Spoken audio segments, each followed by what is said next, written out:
Berkat itu bisa berupa sukacita, keluarga yang harmonis, anak-anak yang baik, tidak kena narkoba, pembantu yang jujur, mertua yang tidak cerewet, ya kan?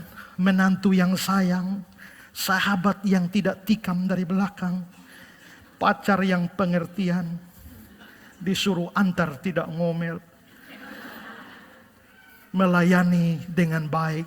Sifat-sifat buruk di tahun yang lama bisa ditinggalkan di tahun yang lama. Untuk lepas rokok susahnya minta ampun. Tapi mulai 1 Januari, lihat rokok saja muak. Wah, itu kan berkat itu ya. Tanggal 31 Desember masih kepengen minum mabuk, tapi masuk 1 Januari sudah tidak ingin lagi ya. Moralitas menjadi meningkat dan sebagainya. Semua hal yang baik bisa datang dalam hidup. Itu termasuk berkat Tuhan. Tidak secara jasmani. Berkat Tuhan yang non jasmani itu diberikan bagi kita. Edgar dalam salah satu tulisannya dia mengatakan begini, kita menyerahkan kepada Bapa kita yang penuh kasih untuk menentukan apa yang menjadi kesuksesan kita. Kita tidak berkeras bahwa sukses itu harus berbentuk emas atau perak, daging rusa atau anggur. Kesuksesan dalam hal menaklukkan diri sendiri. Menaklukkan diri sendiri itu sukses.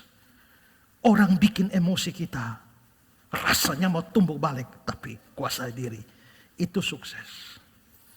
Orang maki ancur kita di Facebook, hati tetap dingin-dingin saja.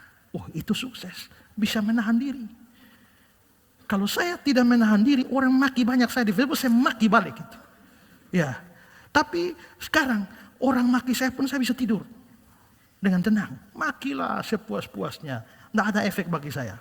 Ya, berarti itu sebuah kesuksesan, menahan diri, menaklukkan diri.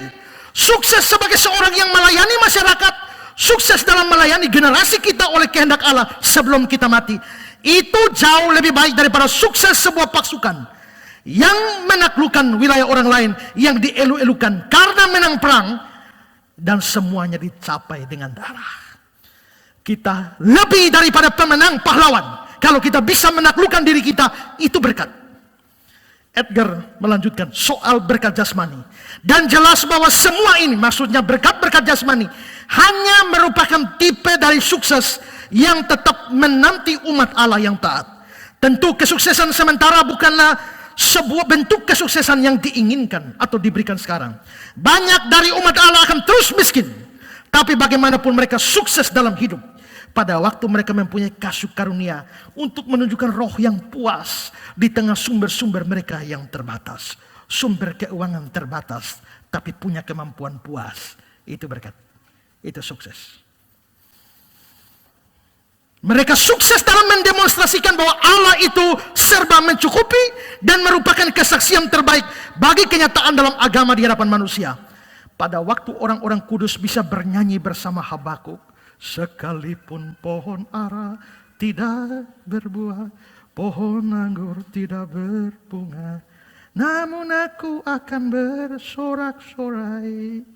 Maka sebetulnya dia telah berhasil dalam hal-hal penting dalam hidup. Kalau kurang duit, saudara banyak ngomel, saudara belum sukses. Sudah banyak duit juga, masih ngomel juga, tidak puas juga, saudara belum sukses. Tapi pas-pasan, tapi saudara bersyukur dan merasa puas untuk itu. Itu kesuksesan dari Tuhan.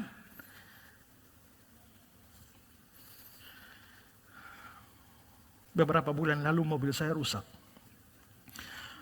Sebenarnya rusaknya sederhana saja. Tapi mungkin karena di Kupang tidak cukup teknisi yang ngurusi itu, sampai 6 bulan lamanya. Pada waktu mamanya pendeta Adindi meninggal, semua kita pergi ke sana, saya juga pergi dengan motor. Ternyata hujan. Lalu saya berteduh di pertokoan. Orang lewat tegur saya, ya. Hujan berhenti, maju lagi, hujan lagi, berteduh lagi. Sampai saya tiba di tempat duka. Waktu pulang, begitu pulang, hujan lagi. Dan saya berteduh lagi. Begitu hujan berhenti, saya jalan lagi. Sementara tengah jalan hujan mengguyur saya dan basah kuyup semuanya. Pada saat itu adik saya Enson dengan mobil lewat. Dia lihat saya basah kuyup, dia berhenti, dia bilang, "Kakak, mari kakak bawa mobil saja, beta bawa motor saja." Beta bilang, "Beta sudah terlanjur basah. Kalau beta bawa mobil jadi kering bagus. Tapi kalau beta sudah basah, bawa mobil tetap basah. Lu yang sedang kering, bawa motor jadi basah. Jadi kalau beta bawa mobil, lu bawa motor, dua basah. Tapi kalau lu tetap di mobil, saya di motor, hanya satu basah, satu kering." Setelah itu dia bilang begini, "Kakak, sepertinya orang tidak akan percaya. Pendeta sekaliber pendeta Ezra Soru bisa kehujanan sampai berdiri di emper-emper toko tengah malam."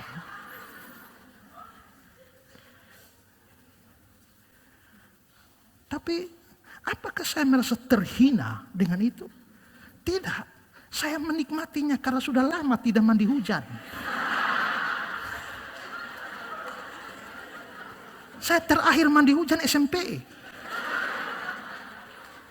Dan saya melihat, apa uniknya, apakah ini membuat saya menderita? Sama sekali tidak, karena teman-teman yang lain pun mengalami hal yang sama. Bukan cuma saya yang berdiri di emper, banyak orang turut emper. Kemampuan saya menahan diri dalam situasi seperti itu, tidak merasa bahwa itu terlalu memberatkan, menikmatinya, menurut saya itu sukses. Seorang teman saya punya mobil pribadi. Kemana-mana dengan mobil pribadi. Satu ketika terjadi suatu hal, mobil pribadinya sudah hilang. Dan dia tidak punya kemampuan naik angkot. Tidak punya kemampuan naik ojek. Kenapa? Karena begitu naik, dia bilang, "Kakak, begitu naik angkot, aduh, rasa muka kecil seperti malu sekali." Lu malu sekali, lu bikin ribuan orang tiap hari naik angkot. Mereka tidak malu. Kalau begitu, menurut saya orang seperti itu, dia belum sukses. Sukses adalah kemampuan untuk menguasai diri dan merasa cukup bersyukur dengan apapun yang ada. Karena itu saudara, jangan hanya berpikir bahwa berkat harus jasmani, harus duit, harus limpah ruah, dan semacam kemegahan. Tidak. Bahwa saudara sanggup menerima hidup ini, jalani apa adanya. Dengan penuh syukur pada Tuhan. Dengan sumber-sumber yang terbatas. Tapi tetap percaya Allah itu memberkati dan mencukupi. Itu sukses. Pikirkan sukses seperti ini. Dan berorientasi pada sukses seperti ini dalam jalani tahun yang baru.